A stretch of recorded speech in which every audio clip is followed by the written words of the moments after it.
Hello everyone, welcome to our channel Kirar Classes।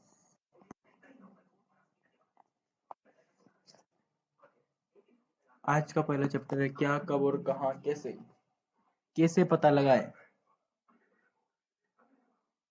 यहाँ जानने के लिए कि कल क्या हुआ था, तुम रेडियो सुन सकते हो, टेलीविजन देख सकते हो या फिर अखबार पढ़ सकते हो। साथ ही यहाँ जानने के लिए कि पिछले साल क्या हुआ था, तुम किसी ऐसे व्यक्ति से बात कर सकते हो जो उस समय की स्मृति में हो। लेकिन कुछ पहले क्या हुआ था, लेकिन बहुत पहले क्या हुआ था, ये कैसे जाना जा सकता है। अतीत के बारे में कैसे जान सकते हैं। अतीत के बारे में बहुत कुछ जाना जा सकता है, जैसे लोग क्या खाते हैं, कैसे कपड़े पहनते थे, किस तरह के घरों में रहते थे। हम आर्किटेक्टों, पशुपालकों, कृषकों, शासकों, व्यापारियों, पुरोहितों, शिल्पकारों, कलाकारों, संगीतकारों या फिर वैज्ञानिकों के जीवन के बारे में जानकारी हासिल कर सकते हैं। यही नहीं, हम भी पता कर सकते हैं कि उस समय बच्चे कौन से खेल खेलते थे, कौन सी कहानियां सुना करते थे, कौन से नाटक देखा करते थे या फिर कौन कौन से गीत गाते थे। लोग कहाँ रहते थे। मानचित्र एक में नर्मदा नदी का पता लगाओ। नर्मदा नदी मध्य प्रदेश में है। कई लाख वर्ष पहले से लोग इस नदी के तट पर रह रहे हैं। यहाँ रहने वाले आरंभिक लोगों में से कुछ कुशल संग्राहक थे, आस जो आसपास के जंगलों की विशाल संपदा से परिचित थे। अपने भोजन के लिए वे जड़ों, फलों तथा जंगल के अन्य उत्पादों का यहीं संग्रह किया करते थे। वे जानवरों का शिकार भी करते थे। अब तुम उत्तर पश्चिम की सुलेमान और किरतरे पहाड़ियों का पता लगाओ। उत्तर पश्चिम यहाँ है, यहाँ उत्तर पश्चिम है, तो यहाँ सुलेमान और किरतर की पहाड़ियां हैं। इसी क्षेत्र में कुछ ऐसे स्थान थे जहाँ 8000 वर्ष पूर्व स्त्री पुरुष ने सबसे पहले गेहूं, जौ जैसी फसलों का उपजाना आरंभ किया। उन्होंने भेड़, बकरी तथा गाय, बैल जैसे पशुओं को पालतू बनाना शुरू किया। ये लोग गांवों में रहते थे। उत्तर पूर्व में गारो तथा मध्य भारत में विंध्य पहाड़ियों का पता लगाओ। उत्तर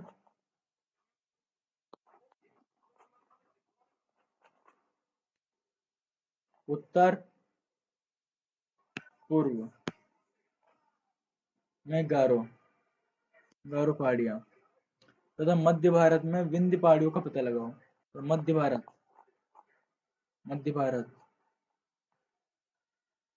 में विंध्य पहाड़ियों का पता लगाओ। विंध्य पहाड़ियां ये है,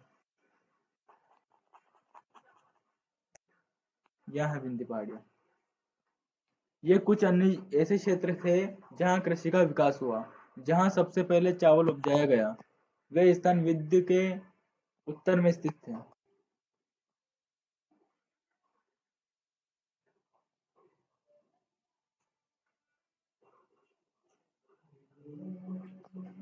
मानचित्र पर सिंधु तथा इसकी सहायक नदियों का पता लगाने का प्रयास करो।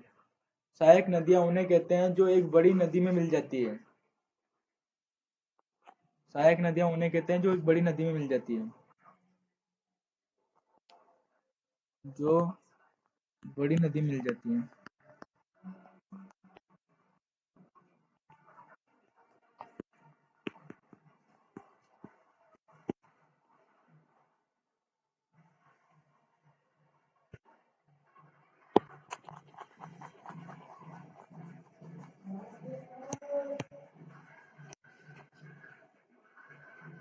लगभग 4700 वर्ष पूर्व इन्हीं नदियों के किनारे कुछ आरंभिक नगर फले फूले। गंगा व इसकी सहायक नदियों के किनारे समुद्र तटवर्ती इलाकों में नगरों का विकास 2500 वर्ष पूर्व हुआ। गंगा तथा इसकी सहायक नदी सोन का पता लगाओ।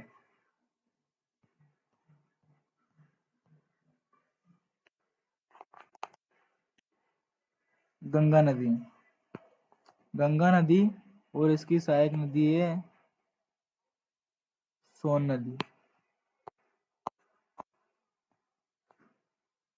गंगा के दक्षिण में इन नदियों के आसपास क्षेत्र प्राचीन काल में मगध, वर्तमान में बिहार के नाम से जाने जाते हैं।